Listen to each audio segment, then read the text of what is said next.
오늘 말씀은 에스겔서 16장 44절부터 58절까지의 말씀입니다. 속담을 말하는 자마다 내게 대하여 속담을 말하기를 어머니가 그러면 딸도 그러하다 하리라. 너는 그 남편과 자녀를 싫어한 어머니의 딸이요 너는 그 남편과 자녀를 싫어한 형의 동생이로다. 내 어머니는 햇사람이요 내 아버지는 아모리 사람이며 내 형은 그 딸들과 함께 내 왼쪽에 거주하는 사마리아요 내 아우는 그 딸들과 함께 내 오른쪽에 거주하는 소돔이라. 내가 그들의 행위대로만 행하지 아니하며 그 가증한 대로만 행하지 아니하고 그것을 적게 여겨서 내 모든 행위가 그보다 더욱 부패하였도다. 주 여호와의 말씀이니라. 내가 나의 삶을 두고 맹세하노니 내 아우 소돔 곧 그와 그의 딸들은 너와 내 딸들의 행위같이 행하지 아니하였느니라. 내 아우 소돔의 죄악은 이러하니 그와 그 딸들에게 교만함과 음식물의 풍족함과 태평함이 있음이며 또 그가 가난하고 궁핍한 자를 도와주지 아니하며 거만하여 가증한 일을 내 앞에서 행하였음이라. 그러므로 내가 보고 곧 그들을 업지하였느니라. 거만하여 사마리아는 내 죄의 절반도 범하지 아니하였느니라. 내가 그들보다 가증한 일을 심히 행하였으므로 내 모든 가증한 행위로 내 형과 아우를 의롭게 하였느니라. 내가 내 형과 아우를 유리하게 판단하였은즉 너도 내 수치를 담당할지니라. 내가 그들보다 더욱 가증한 죄를 범하였으므로 그들이 너보다 의롭게 되었나니 내가 내 형과 아우를 의롭게 하였은즉 너는 놀라며 내 수치를 담당할지니라. 내가 그들의 사로잡힌 곳 소돔과 그의 딸들의 사로잡힌과 사마리아와 그의 딸들의 사로잡힌과 그들 중에 너의 사로잡힌 자의 사로잡힘을 풀어주어 내가 내 수욕을 담당하고 내가 행한 모든 일을 말미암아 부끄럽게 하리니 이는 내가 그들에게 위로가 됨이라. 내 아우 소돔과 그의 딸들이 옛 지위를 회복할 것이요 사마리아와 그의 딸들도 그의 옛 지위를 회복할 것이며 너와 내 딸들도 너희 옛 지위를 회복할 것이니라. 내가 교만한 때에 내 아우 소돔을 내 입으로 말하지 아니하였나니 곧 내 악이 드러나기 전이며 아람의 딸들이 너를 능욕하기 전이며 너의 사방에 둘러있는 블레셋 딸들이 너를 멸시하기 전이니라. 내 음란과 내 가증한 일을 내가 담당하였느니라. 나 여호와의 말이니라. 아멘. 세상의 유혹 속에서도 흔들림 없이 믿음의 길을 가는 성도 여러분을 예수님의 이름으로 축복합니다. 지난주 우리는 하나님의 심판의 목적이 회복에 있다라는 사실을 함께 나누었습니다. 하나님께서는 예루살렘과 음행한 자들을 모아서 그들을 대적하게 하고 간음하고 사람의 피 흘린 여자를 심판하는 것처럼 심판하시겠다라고 말씀하시죠. 이는 다시는 음란과 가증한 일을 행하지 않도록 하시기 위함이다라는 거예요. 하나님의 심판이 감정적 분노가 아니라 회복을 전제로 한 공의와 사랑으로서 이루어지고 있다라는 사실을 알려주고 있는 겁니다. 그래서 하나님께서는 예루살렘에 대하여 말씀하시고 공의, 율법을 따라 심판하실 것을 말씀하시죠. 그리고 그 심판의 목적이 음란과 가증한 일을 다시는 행하지 않게 하기 위함이다라고 말씀하심을 통하여서 하나님의 목적이 회복에 있다라는 사실을 알려주고 있어요. 이처럼 하나님의 심판은 파괴와 파멸이 아니라 회복을 전제로 하고 있으며 이를 위해 하나님께서는 공의와 사랑으로서 일을 행하시고 있다라는 겁니다. 그리고 본문은 예루살렘의 부패함에 대한 말씀입니다. 속담을 말하는 자들은 예루살렘에 대해서 어머니가 그러면 딸도 그렇다라고 하면서 너는 자기 남편과 자녀를 싫어한 어머니의 딸이고 또 자기 남편과 자녀를 싫어한 형의 동생이다라고 말씀하시죠. 어머니는 햇사람이고 아버지는 아모리 사람이며 형은 그 딸들과 함께 왼쪽에 거주하는 사마리아고 아우는 그 딸들과 함께 오른쪽에 거주하는 소돔이다라고 말씀합니다. 예루살렘은 그들의 행위를 따를 뿐만 아니라 그것을 적게 여겨서 모든 길에서 이 사마리아나 소돔보다도 더 부패하였다라고 말씀을 하죠. 이에 하나님께서는 소돔의 죄악이 교만과 풍족과 태평함이었으나 그들은 가난하고 궁핍한 자들을 도와주지 않고 오히려 거만하고 가증하게 행했다라고 말씀하세요. 사마리아는 예루살렘이 지은 죄의 절반도 짓지 않았다라고 하시면서 예루살렘이 더 악한 일을 행함으로 인하여 오히려 사마리아나 소돔이 의롭게 보일 정도다라고 말씀합니다. 이에 그들도 심판을 받았으니 예루살렘도 부끄러워하면서 수치를 받게 될 것이다 라고 말씀하시죠. 그러나 하나님께서는 이 사마리아와 소돔의 사로잡힘을 풀어주실 것을 약속하시면서 예루살렘도 사로잡히나 풀려나게 될 것이다 라고 말씀합니다. 예루살렘은 수치를 당하고 지은 죄에 대하여 그때 부끄러워하게 될 것이고, 이 때문에 사마리아와 소돔은 위로를 받게 될 것이다 라고 하시죠. 이를 통해서 말씀하시는 바는 무엇일까요?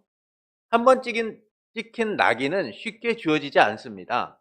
사람들은 자기가 가진 선입견과 편견으로 누군가의 낙인을 찍고 지우려고 하지 않죠.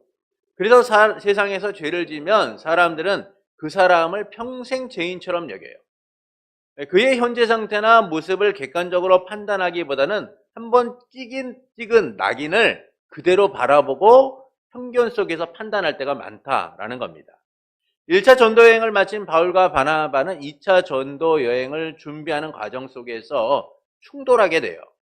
이때 마가 요한을 데려가는 문제로 인하여 바울과 바나바 사이에 다툼이 일어나게 됩니다. 바울은 밤빌리아에서 자기들을 떠나서 예루살렘으로 돌아간 이 마가 요한을 이 복음 사역의 부적격자로 여겼어요. 그는 복음을 전하는 일에 너무나 부적격하다. 그는 자격이 없는 사람이다. 그는 하나님의 일에 헌신할 만한 그런 사람이 아니다라고 판단을 내린 겁니다. 마가 요한이 중간에 돌아간 일로 인하여 바울은 강한 거부감을 갖고 있었어요. 반면 바나바는 이 바울을 설득하면서 그래도 마가 요한이 데려가다라고 얘기하죠. 그는 너무나 어렸고 그는 이 일에 대하여 잘 몰랐기 때문에 그런 것이니 한 번 더 기회를 주자라고 이야기를 합니다. 그럼에도 불구하고 이 바울과 바나바의 의견은 일치를 이루지 못하죠. 그래서 바울은 실라와 함께 2차 전도 여행을 떠나게 되고 바나바는 마가 요한과 함께 구브로로 향하게 됩니다. 이처럼 한 번 찍힌 낙인은 쉽게 지워지지가 않습니다. 그런데 하나님께서는 이 부패하고 악한 예루살렘을 향하여 회복을 말씀하고 있다라는 것이죠. 그들의 죄에 대하여 낙인을 찍고 더 용서하지 않겠다라고 하시는 것이 아니라 오히려 사로잡힌 그들을 풀어주시겠다라고 말씀하는 거예요. 예루살렘의 행위는 형 사마리아나 소돔에 비하여, 동생 소돔에 비하여 결코 작지 않았다는 거예요. 오히려 그들의 죄는 더욱더 심각하였고 그들의 행위는 더욱더 부패하였다라는 것이죠. 그래서 예루살렘의 죄를 비춰볼 때에 사마리아나 소돔이 의롭게 보일 정도였다라고 하나님이 말씀합니다. 그만큼 이 예루살렘의 죄가 얼마나 악하고 부패하였는가를 말씀해주고 있어요. 그러나 하나님께서는 이들이 부끄러워하고 수치를 당할 것이다 라고 말씀하면서 그들이 심판을 받을 것이다 라고 말씀하면서 그들을 향한 새로운 계획을 말씀합니다. 사마리아와 소돔을 사로잡힌 중에 풀어주듯이 예루살렘을 사로잡힌 가운데 풀어줄 것이다 라고 말씀하죠. 소돔과 그 딸들이 옛지위를 회복하고 사마리아와 그 딸들이 옛지위를 회복하는 것처럼 예루살렘도 옛지위를 회복하게 될 것이다 라고 말씀하고 계세요. 그들의 부패함과 죄악이 너무나 크고 악함에도 불구하고 하나님은 그들을 낙인이 찍힌 상태로 그대로 두시는 것이 아니라 새로운 회복에 대하여 말씀하고 있다라는 겁니다. 이를 통해서 말씀하시는 바는 무엇일까요? 수치를 당하지만 회복하게 될 것이다 라는 거예요.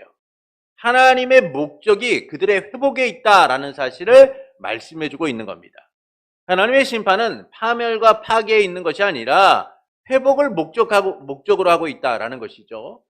하나님께서는 그래서 배은망덕한 예루살렘에 대한 심판을 말씀하시면서 사로잡힌 그들이 풀려나게 될 것이다 라고 말씀하세요.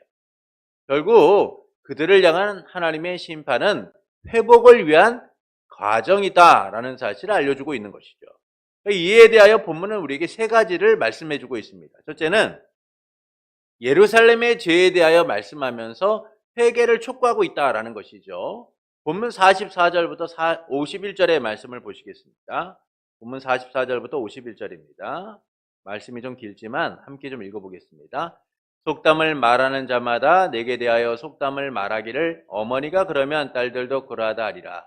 너는 그 남편과 자녀를 싫어한 어머니의 딸이요 너는 그 남편과 자녀를 싫어한 형의 동생이로다.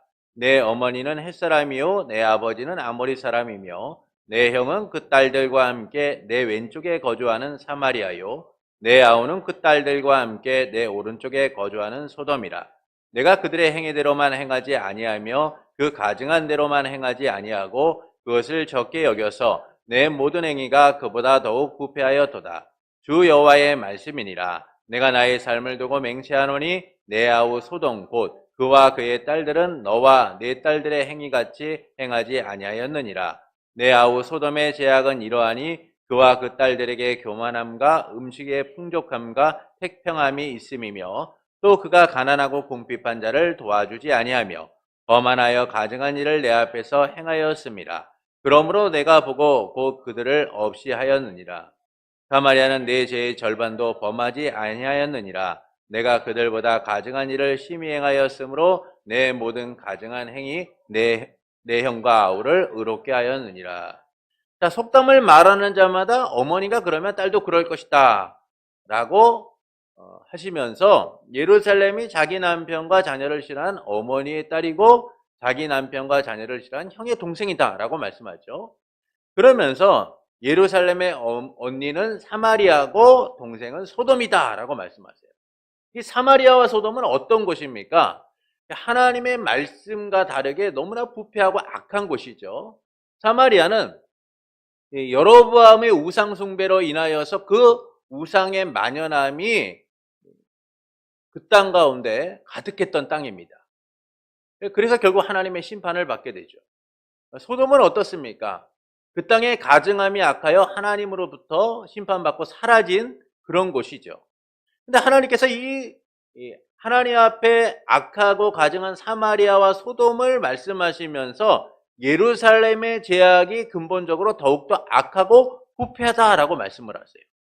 이처럼 악하고 부패한 예루살렘은 그의 어머니나 형제의 악한 것보다 더욱더 악하여서 오히려 그들이 행하는 일이 더욱더 부패하였다라고 말씀합니다. 또한 그들의 죄악은 누구와도 비교할 수 없을 정도로 악하고 부패하여 소돔과 사마리아가 더 의롭게 보일 정도다라고 말씀하죠.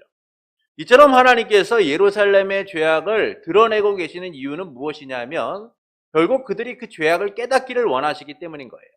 하나님께서 예루살렘의 죄악을 나열하시면서 그들의 죄악이 얼마나 큰지를 알려주시면서 너희 이렇기 때문에 심판받아 마땅해, 너희 이렇기 때문에 사라져야 해 라고 말씀하고 계신 게 아니에요. 하나님이 이 심판에 대한, 이 죄에 대한 말씀을 이렇게 자세하게 설명해 주고 계신 것은 그들이 하나님 나라 백성으로서 다시금 하나님의 은혜 아래 거하기를 원하시기 때문이죠. 그래서 하나님은 그들이 죄를 깨닫기를 원하시기 때문에, 그리고 회개하기를 원하시기 때문에 그들의 죄를 이렇게 자세하게 설명해 주고 계신 것이다 라는 겁니다. 결국 하나님이 죄를 드러내시는 이유는 그들의 회개를 촉구하기 위해서예요. 그들이 죄를 깨닫고 하나님 앞에 회개하기를 원하시기 때문인 거죠. 그래서 하나님은 그들의 죄를 드러내심으로 그들이 회복의 은혜를 누리도록 하고자 하시는 겁니다. 둘째는 하나님의 심판을 통하여 죄에 대한 책임을 지게 될 것이다 라는 사실을 말씀해 주고 있어요. 52절의 말씀을 함께 읽겠습니다. 내가 내 형과 아우를 유리하게 판단하였은즉 너도 내 수치를 담당할지니라. 내가 그들보다 더욱 가증한 죄를 범함으로 그들이 너보다 의롭게 되었나니 내가 내 형의 아우를 의롭게 하였은즉 너는 놀라며 내 수치를 담당할지니라. 56절과 58절도 함께 읽겠습니다. 내가 교만한 때에 내 아우 소돔을 내 입으로 말하지도 아니하였나니 곧 내 악이 드러나기 전이며 아람의 딸들이 너를 능욕하기 전이며 너의 사방에 둘러있는 블레셋 딸들이 너를 멸시하기 전이니라. 내 음란과 내 가증한 일을 내가 담당하였느니라. 나 여호와의 말이니라. 하나님께서는 사마리아와 소돔이 의롭게 보이게 하여 가벼운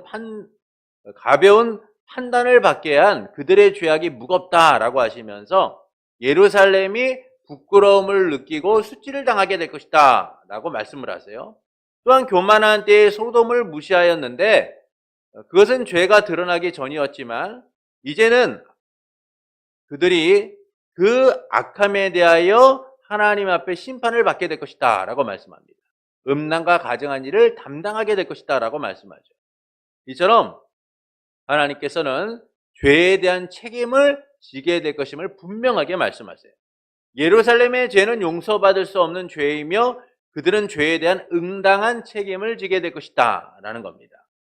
이제 그들은 음란과 가증한 일에 대한 책임을 지고 수치와 모멸을 받게 될 것이다 라는 것이죠.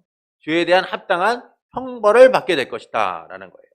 그러나 하나님께서 죄와 그에 대한 책임을 드러내신 것은 그들을 영원한 심판으로 몰아넣고 고통 속에 있도록 하기 위함이 아니다라는 거예요.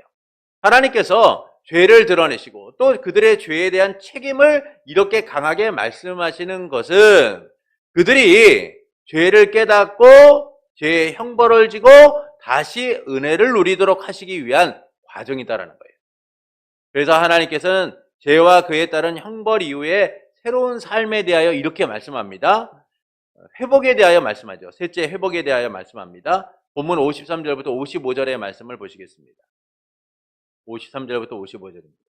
내가 그들의 사로잡힌 곳 소돔과 그의 딸들의 사로잡힌과 사마리아와 그의 딸들의 사로잡힌과 그들 중에 너의 사로잡힌 자의 사로잡힘을 풀어주어 내가 내 수욕을 담당하고 내가 행한 모든 일로 말미암아 부끄럽게 하리니 이는 내가 그들에게 위로가 됨이라. 내 아우 소돔과 그의 딸들이 옛지위를 회복할 것이요 사마리아와 그의 딸들도 그의 옛지위를 회복할 것이며 너와 내 딸들도 너희 옛지위를 회복할 것이니라.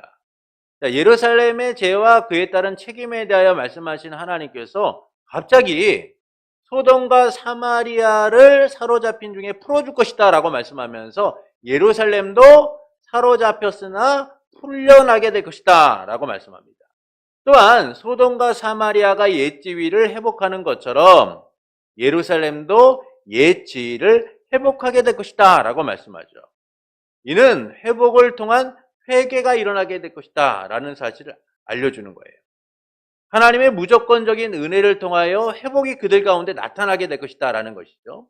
그래서 예루살렘은 수치를 당하고 저지른 데에 대하여 부끄러워할 것이고 소돔과 사마리아는 예루살렘으로 인하여 위로를 받게 될 것이다 라고 말씀합니다. 왜 그렇습니까?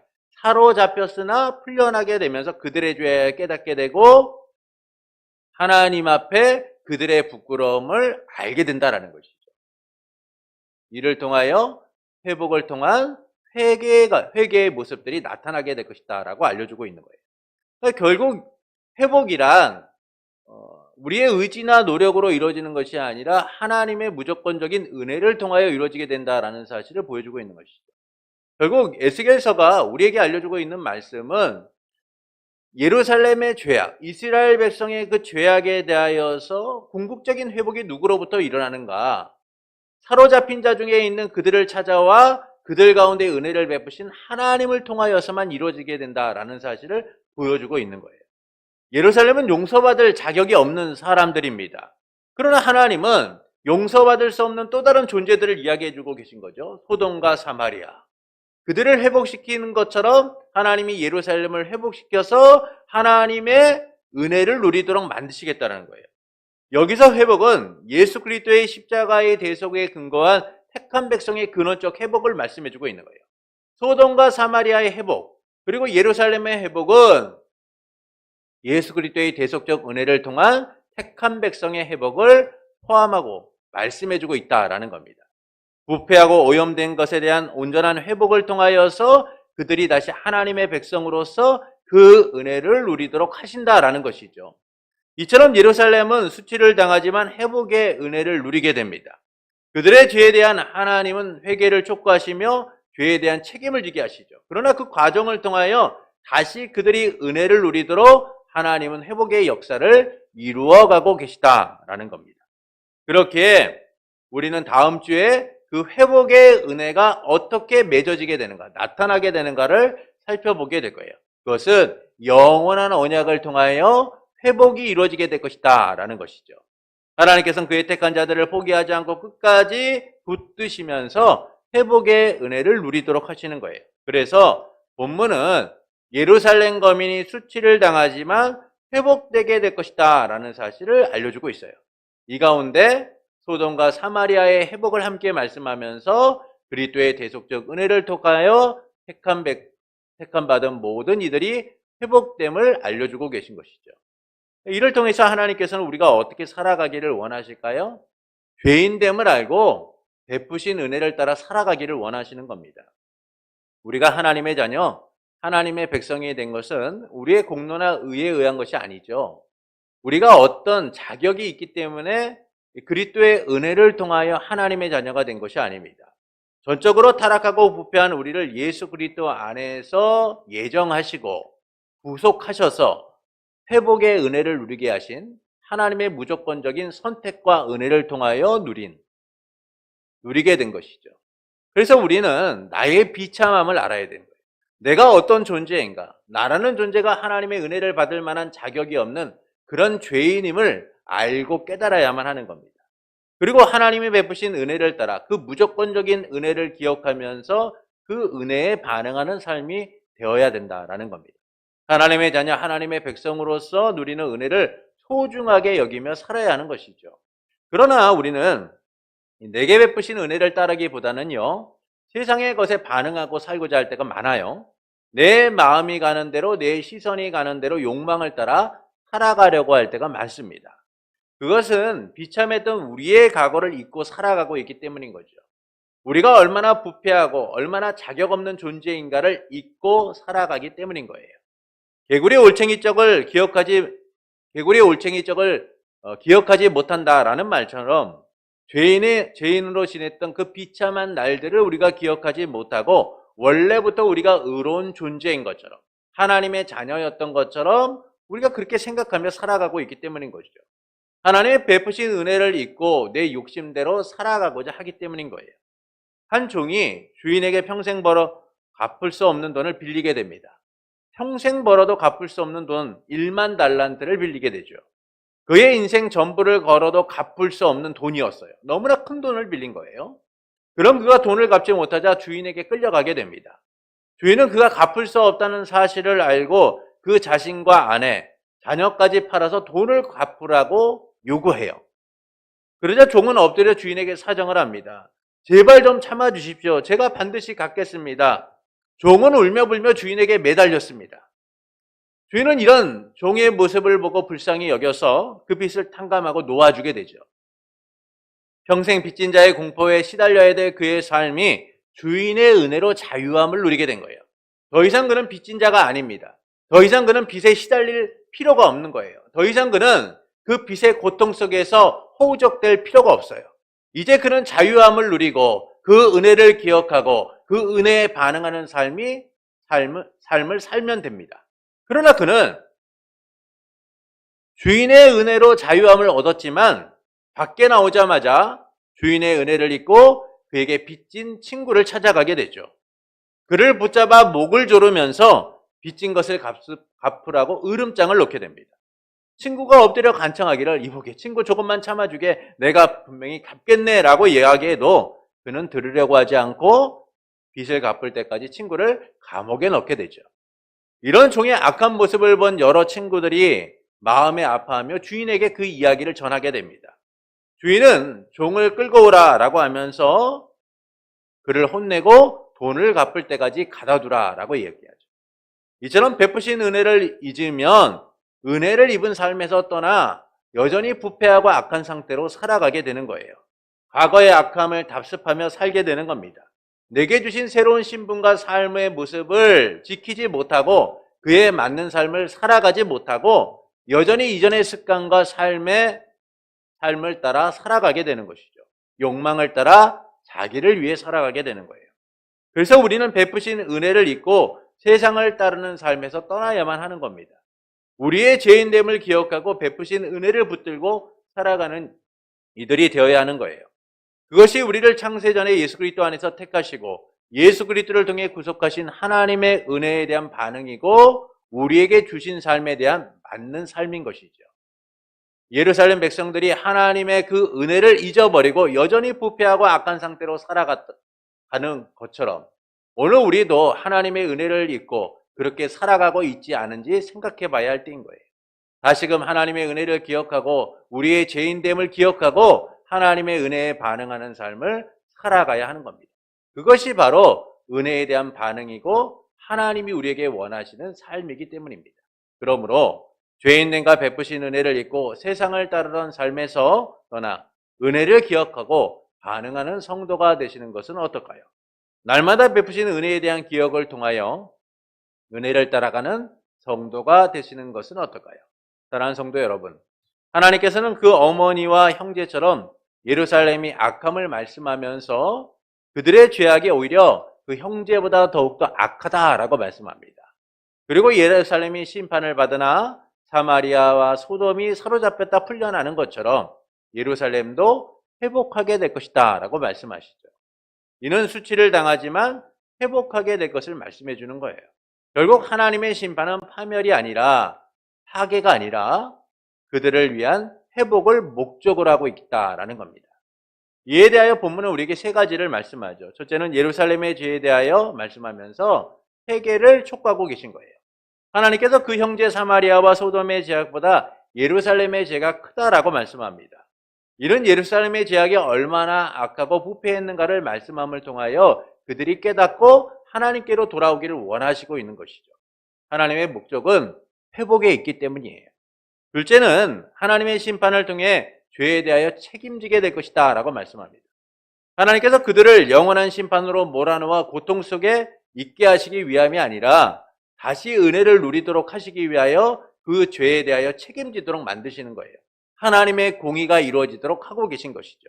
이는 죄에 대한 책임이 회복을 위한 과정임을 알려주고 있는 거예요. 셋째는 회복하게 될 것을 말씀합니다. 하나님께서 소돔과 사마리아가 회복되는 것처럼 예루살렘이 회복될 거다라고 말씀해요.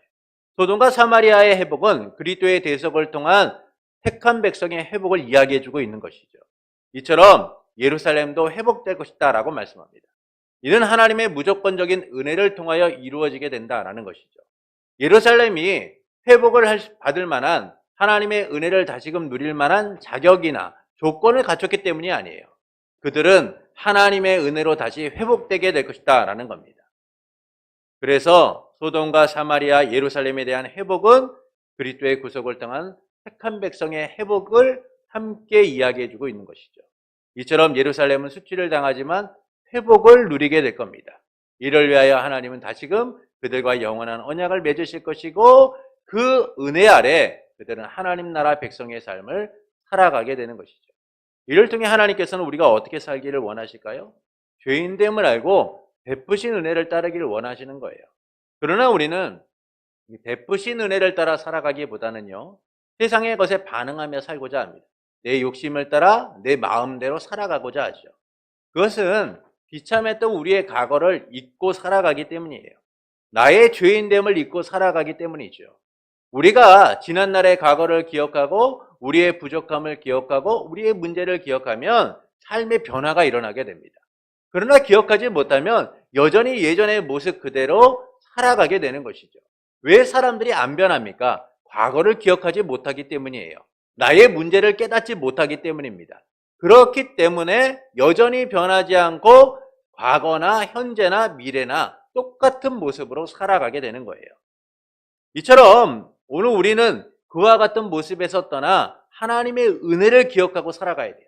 나의 과거의 비참함을 깨닫고 하나님의 은혜를 깨닫고 하나님의 은혜를 기억하며 살아갈 수 있어야 하는 겁니다. 그래서 우리의 죄인됨을 알고 베푸신 은혜를 따라 살아가야 하는 것이죠. 그것은 우리에게 주어진 삶이 세상과 비교할 수 없을 정도로 너무나 고귀하고 존엄한 삶이기 때문인 거예요. 그런데도 우리는 베푸신 은혜를 잊고 다시 시궁창 속으로 몸을 던지며 살아가요.